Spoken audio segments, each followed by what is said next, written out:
I could go on forever. But I'll just tell a serious story. Right before I got my patriarchal blessing, I think I was 14 or 15. And it was the middle of the night, and I woke up and I had this terrible, evil feeling. And just like in Joseph Smith's story, it gathered. It was in the room, and it gathered and felt like it descended in me. And I felt like my tongue was swollen and I couldn't speak out. But with all the energy of my soul, I called out to Dad. And he was out of his bed in an instant and by my side. And he dressed quickly in his suit and gave me a wonderful blessing and told me that Satan desired to have me, but that God would protect me. And it was just so sweet and comforted me. And Mom stayed up with me and played hymns on the piano. I don't know how it didn't wake everybody, but they got me through that. It was just a very, very frightening experience. I still cry when I think about it, but he understood his priesthood responsibility and cared about us so much, and that he could recognize that I was in need. And then just fun ones like whenever he had to punish us, how he would say, "This hurts me more than it hurts you." And you really believed him because he didn't like to see us sad.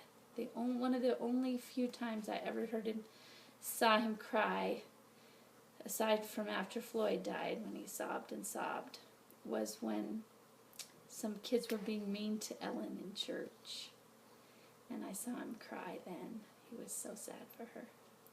So I love my dad and I miss him, but I know he's, like the song says, it was like our Heavenly Father lives, so does our earthly Father, and the Spirit bears witness that. And I say that in the name of Jesus Christ, amen. Do this. Okay.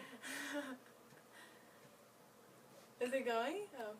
One time we were all picking chores to do, and David was like, "I want the bathrooms," and Daniel was like, "I want the living room, family room," and Grandpa goes, "I want the coat closet."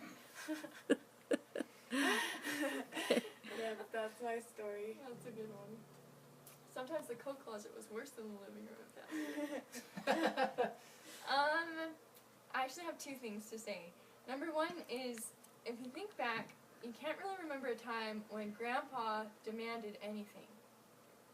And I just think that's amazing. Like, I don't ever remember him saying, "No, I want to eat this," or "No, let's go here." You know, he always just went along with the flow and let everybody else have their way and made them feel important.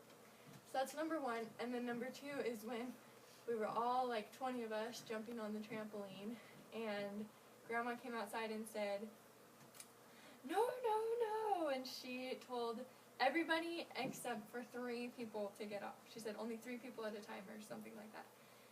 And then Grandpa was sitting over in the yard, and he saw everything that happened, and once Grandma went inside, he came over and he said, "Okay, everybody get on, and as soon as Grandma starts coming, everybody jump off except for 3 of you."